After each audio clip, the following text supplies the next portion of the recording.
আজ দেখো কি রোদ উঠেছিল আর কি গরমও।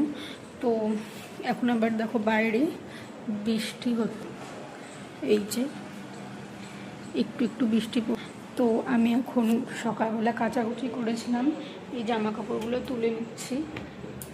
আর আমাদের দুপুরবেলায় মানে দিদির বাড়িতে একটু নেমন্তন্ন আছে, সেখানে আসলে নেমন্তন্ন বলতে কিছুই না, সেখানে আসলে খাওয়া দাওয়া করতে বলেছে, তো সেখানে যাব। তাই ভাবলাম জামা কাপড়গুলো তুলে রাখি, কারণ খুব বৃষ্টি পড়লে তখন শুকিয়ে এসছে, তো জামা কাপড়গুলো তখন আবার ভিজে যাবে।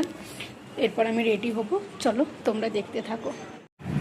আমি কিন্তু রেডি হয়ে নিয়েছি, তোমার দাদা একটা কাজে গেছে, তো ও বললো যে এক্ষুনি চলে আসবে, ও এলেই আমরা বেরিয়ে পড়বো।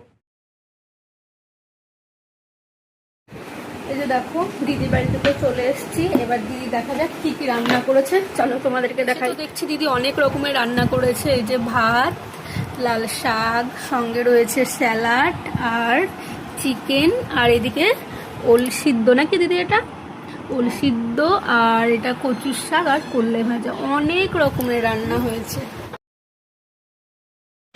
এরপর আমরা সবাই মিলে একসাথে দেখো দুপুরে খাওয়া দাওয়াটা সেরে ফেললাম।